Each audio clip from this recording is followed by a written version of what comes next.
आपका ही स्वागत है और देख लेते हैं कि फ्राइडे मॉर्निंग अंतर्राष्ट्रीय बाजारों से हमारे मार्केट्स के लिए कैसे संकेत है। शुरुआत तो काफी खराब दिख रही है। एटलीस्ट 150 पॉइंट्स की कमजोरी इस समय गिफ्ट निफ्टी में दिखाई दे रही है। Dow futures flat to negative है। नास्डैक फ्यूचर्स हम देख रहे हैं फिलहाल 25 से 27 अंक ऊपर ट्रेड करता दिख रहा है, लेकिन एशियन मार्केट्स में तो कोहराम मचा हुआ है पूरा। जापानीज मार्केट निके 1000 पॉइंट से ज्यादा नीचे है और स्पेस में जितने मार्केट्स खुले हैं 1.5 से 2.5% तक की कमजोरी यहां नजर आ रही है।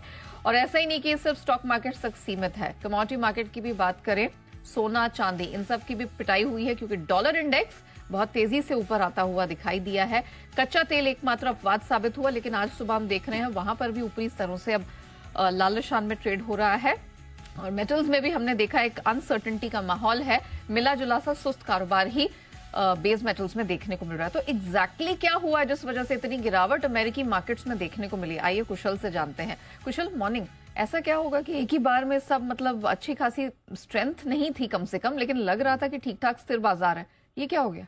बिल्कुल मॉर्निंग नहीं है। आप देखिए यहाँ पर शुक्रवार के दिन आज देखना होगा कि हमारे बाजार कैसे ट्रेड करते हैं, बट कल जिस तरह से यूएस बाजारों में गिरावट आती हुई नजर आई है, prima facie of course Nvidia के जो नतीजे थे उसका इंपैक्ट तो आपको नैस्डैक पर साफ तौर पर देखने को मिला ही है। एनवीडिया का शेयर करीबन 8% से ज्यादा लुढ़कता हुआ दिखा और साथ साथ जो डोनाल्ड ट्रंप फैक्टर है वो सामने निकल कर आया। उन्होंने क्लियरली ये कह दिया है कि 4 मार्च से कनाडा और मेक्सिको पर 25% टैरिफ जो है वो एज शेड्यूल्ड जाते हुए नजर आएंगे। वहां पर जो टैरिफ्स है वो लग जाएंगे और चाइना पर अतिरिक्त जो 10% का टैक्स है, जो टैरिफ है, वो भी यहां पर लगता हुआ दिखेगा। तो ये तो क्लियरली अब ये संकेत आ रहे हैं कि जो 10% के टैरिफ्स हैं वो एज शेड्यूल्ड एज प्लान्ड होते हुए दिखेंगे। तो global tariff wars is not here to end, ये आगे चलकर और भी बढ़ती हुई दिख सकती है। इन प्राइमा फेसी आप देखेंगे तो जो रेसिप्रोकल टैरिफ्स की बात भी उन्होंने की है 2 अप्रैल से, वो भी लागू करने को उन्होंने कहा है अपने स्टेटमेंट्स में। तो एक्सपेक्टेशन अब ये बन रही है कि अमेरिका में